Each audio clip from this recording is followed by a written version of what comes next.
एक बार Rohit office tour पर गए थे। रात काफ़ी हो चुकी थी। सास ससुर भी गहरी नींद में सो गए थे, लेकिन दीदी अभी ऑफिस से नहीं लौटी थी। चिंता के कारण मुझे नींद नहीं आ रही थी। तभी कार से हॉर्न की आवाज़ सुनाई दी। मैंने खिड़की से झांक कर देखा। दीदी कार से उतर रही थी। उनके बगल में कोई पुरुष बैठा था। कुछ अजीब सा लगा कि हमेशा तो ऑफिस की कैब उन्हें छोड़ने आती थी। आज कैब के स्थान पर कार में उन्हें कौन छोड़ने आया है। मुझे जागता देखकर उन्होंने पूछा, सोई नहीं अभी तक? आपका इंतज़ार कर रही थी।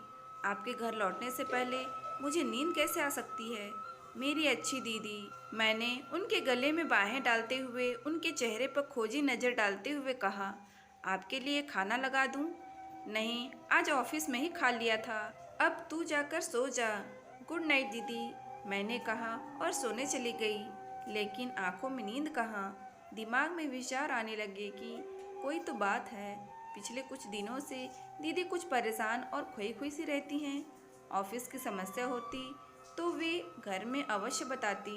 कुछ तो ऐसा है जो अपने भाई, जो भाई कम और मित्र अधिक है, उनसे साझा नहीं करती।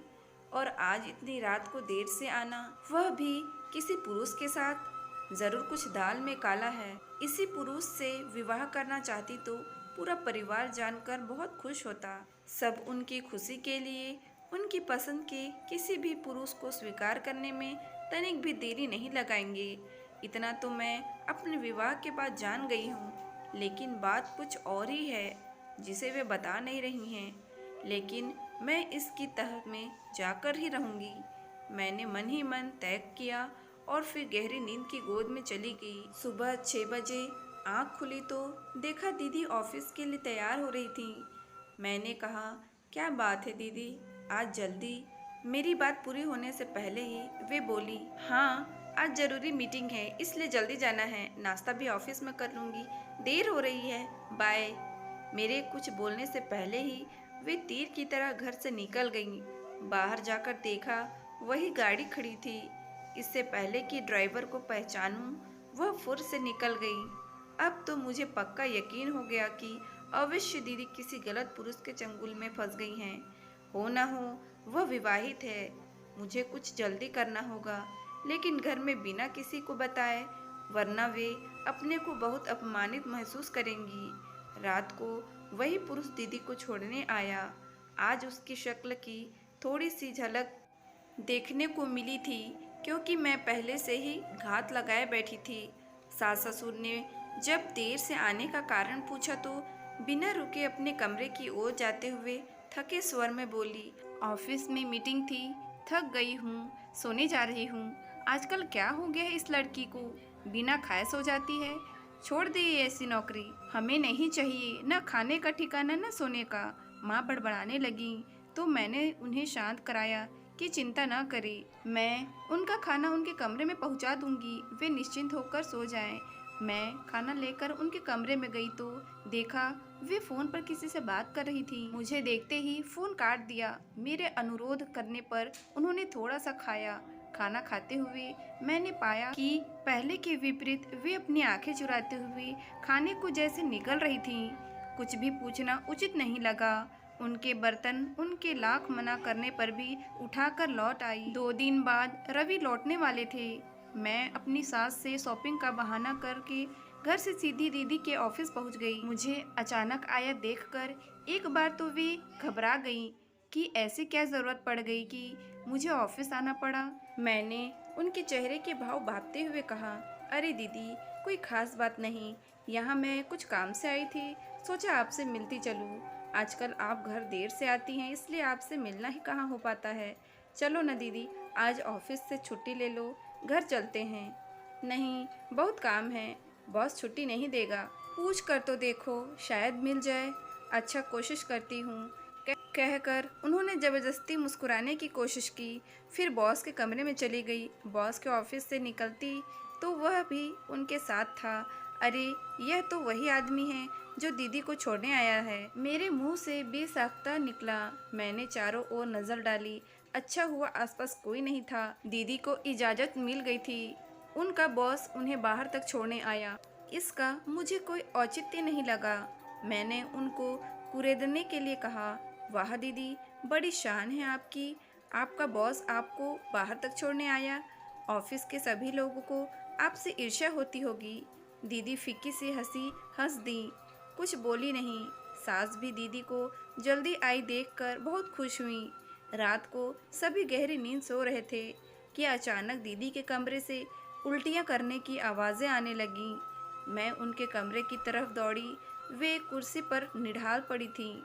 मैंने उनके माथे पर हाथ फेरते हुए कहा, क्या बात है दीदी, ऐसा तो हमने कुछ खिलाया नहीं कि आपको नुकसान करे। फिर बदहजमी कैसे हो गई आपको? फिर अचानक मेरा माथा ठनका कि कहीं दीदी। मैंने उनके दोनों कंधे हिलाते हुए कहा, दीदी कहीं आपका बॉस। सच बताओ दीदी, इसलिए आप इतनी सुस्त। बताओ ना दीदी, मुझसे कुछ मत छिपाइए, मैं किसी को नहीं बताऊंगी। मेरा विश्वास करो। मेरा प्यार भरा स्पर्श पाकर और सांत्वना भरे शब्द सुनकर वे मुझसे लिपट कर फूट फूट कर रोने लगी और सकारात्मकता में सिर हिलाने लगी। मैं सख्ती में आ गई कि कहीं ऐसी स्थिति न हो गई हो कि अबॉर्शन भी न करवाया जा सके। मैंने कहा, दीदी आप बिल्कुल न घबराइए, मैं आपकी पूरी मदद करूंगी। बस आप सारी बात मुझे सुना दीजिए। ज़रूर उसने आपको धोखा दिया है। दीदी ने धीरे धीरे कहना शुरू किया, ये बॉस नए नए ट्रांसफ़र होकर मेरे ऑफिस में आए थे। आते ही उन्होंने मेरे में रुचि लेनी शुरू कर दी और एक दिन बोले कि उनकी पत्नी की मृत्यु 2 साल पहले ही हुई है। घर उनको खाने को दौड़ता है, अकेलेपन से घबरा गए हैं। क्या मैं उनके जीवन के खालीपन को भरना चाहूँगी?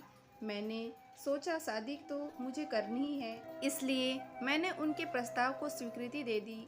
मैंने उनसे कहा कि वे मेरे मम्मी पापा से मिल लें। उन्होंने कहा कि ठीक है, वे जल्दी घर आएंगे। मैं बहुत खुश थी कि चलो मेरी शादी को लेकर घर में सब बहुत परेशान हैं। सब उनसे मिलकर बहुत खुश होंगे। एक दिन उन्होंने मुझे अपने घर पर आमंत्रित किया कि शादी से पहले मैं उनका घर तो देख लूं, जिसमें मुझे भविष्य में रहना है। मैं उनकी बातों में आ गई और उनके साथ उनके घर चली गई। वहाँ उनके चेहरे से उनका बनावटी मुखौटा उतर गया। उन्होंने मेरे साथ बलात्कार किया और धमकी दी कि यदि मैंने किसी को बताया तो उनके कैमरे में मेरे ऐसे फोटो हैं जिन्हें देखकर मैं किसी को मुंह दिखाने लायक नहीं रहूंगी। होश में आने के बाद जब मैंने पूरे कमरे में नज़र दौड़ाई तो मुझे पल भर की भी देर यह समझने में नहीं लगी कि वह शादीशुदा है। उस समय उसकी पत्नी कहीं गई होगी। मैं क्या करती? बदनामी के डर से मुंह बंद कर रखा था। मैं लुट गई, अब क्या करूं? कह कह कर फुट फुट कर रोने लगी। तब मैंने उनको अपने से लिपटाते हुए कहा, आप चिंता न करें दीदी, अब देखती हूँ वह कैसे आपको ब्लैकमेल करता है। सबसे पहले मेरी फ्रेंड डॉक्टर के पास जाकर अबॉर्शन की बात करते हैं, उसके बाद आपके बॉस से निपटेंगे। आपकी तो कोई गलती ही नहीं है। आप डर रही थी, इसी का फायदा तो वह उठा रहा था। अब आप निश्चिंत होकर सो जाइए, मैं हूँ ना। आज मैं आपके कमरे में ही सोती हूँ। और फिर मैंने मन ही मन सोचा कि अच्छा है पति बाहर गए हैं और सास ससुर का कमरा दूर होने के कारण आवाज से उनकी नींद नहीं खुली। थोड़ी ही देर में दोनों को गहरी नींद ने आ घेरा। अगले दिन दोनों ननद भाभी किसी फ्रेंड के घर जाने का बहाना करके डॉक्टर के पास जाने के लिए निकली। डॉक्टर चेकअप कर बोली, यदि 1 हफ्ता और निकल जाता तो अबॉर्शन करवाना खतरनाक हो जाता। आप सही समय पर आ गई हैं। मैंने अपनी डॉक्टर फ्रेंड को गले से लगा लिया। वे बोली, सरिता तुम्हें पता है ऐसे कई केस रोज मेरे पास आते हैं। भोली भाली लड़कियों को ये दरिंदे अपने जाल में फंसा लेते हैं और वे बदनामी के डर से सब सहती रहती हैं। लेकिन तुम तो स्कूल के ज़माने से ही बड़ी हिम्मत वाली रही। याद है वह अनिल जिसने तुम्हें तंग करने की कोशिश की थी? तब तुमने प्रिंसिपल से शिकायत करके उसे स्कूल से निकलवा कर ही दम लिया था। अरे अनीता, तुझे अभी तक याद है? सच वे भी क्या दिन थे। और फिर दोनों खिलखिलाकर हंस पड़ीं। अविका के चेहरे पर भी आज बहुत दिनों बाद मुस्कुराहट दिखाई दी थी। अबॉर्शन हो गया। घर आकर मैं अपनी सास से बोली, दीदी को फ्रेंड के घर में चक्कर आ गया था, इसलिए डॉक्टर के पास होकर आई हैं। उन्होंने बताया कि खून की कमी है, खाने का ध्यान रखें और 1 हफ्ते की बेड रेस्ट लें। चिंता की कोई बात नहीं है, सास ने दुखी मन से कहा। मैं तो कब से कह रही हूँ खाने का ध्यान रखा करो, लेकिन मेरी कोई सुने तब ना। 1 हफ्ते में ही दीदी भली चंगी हो गई। उन्होंने मुझे गले लगाते हुए कहा, तुम कितनी अच्छी हो भाभी, मुझे मुसीबत से छुटकारा दिला दिया। तुमने माँ से भी बढ़कर मेरा ध्यान रखा। मुझे तुम पर बहुत गर्व है। ऐसी भाभी सबको मिले। अरे दीदी, पिक्चर अभी बाकी है। अभी तो उस दरिंदे से निपटना है। 1 हफ्ते बाद हम योजना अनुसार बॉस की पत्नी से मिलने के लिए उनको उनके पति का सारा कच्चा चिट्ठा बयान किया तो वे हैरान होते हुए बोली, इन्होंने यहाँ भी नाटक शुरू कर दिया। दिल्ली से तो किसी तरह ट्रांसफर करवा कर यहाँ आए हैं कि शायद शहर बदलने से ये कुछ सुधर जाए, लेकिन कोई कहते हुए वो रोने जैसी हो गई। हम उनकी बात सुनकर अवाक रह गए। सोचने लगे कि इससे पहले न जाने कितनी लड़कियों को उसने बर्बाद किया होगा। उसकी पत्नी ने फिर कहना शुरू किया, अब मैं इन्हें माफ नहीं करूंगी, सजा दिलवा कर ही रहूंगी। चलो पुलिस स्टेशन चलते हैं, इनको इनके किए की सजा मिलनी ही चाहिए। मैंने कहा, आप जैसी पत्नियां हो तो अपराध को बढ़ावा मिले ही नहीं। हमें आप पर गर्व है। और फिर हम दोनों ननद भाभी उसकी पत्नी के साथ पुलिस को लेकर बॉस के पास उनके ऑफिस पहुंच गए। पुलिस को और हम सबको देखकर वह हक्का बक्का रह गया। ऑफिस के सहकर्मी भी सकते में आ गए। उनमें से एक लड़की भी आकर हमारे साथ खड़ी हो गई। उसने भी कहा कि उन्होंने उसके साथ भी दुर्व्यवहार किया है। पुलिस ने उन्हें अरेस्ट कर लिया। दीदी भाव अतिरेक में मेरे गले लगकर सिसकने लगी। उनके आंसुओं ने सब कुछ कह डाला। घर आकर मैंने सास ससुर को कुछ नहीं बताया।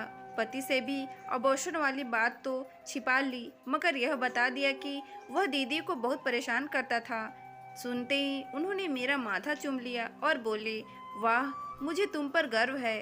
तुमने मेरी बहन को किसी के चंगुल में फंसने से बचा लिया। बीवी हो तो ऐसी। उनकी बात सुनकर हम ननद भाभी दोनों एक दूसरे को देख मुस्कुरा दिए। तो दोस्तों, इस कहानी से आपको क्या सीख मिली हमें कमेंट बॉक्स पर ज़रूर बताएं। और स्टोरी अच्छी लगी हो तो प्लीज़ वीडियो को लाइक करें, शेयर करें एंड सब्सक्राइब करें। Thank you.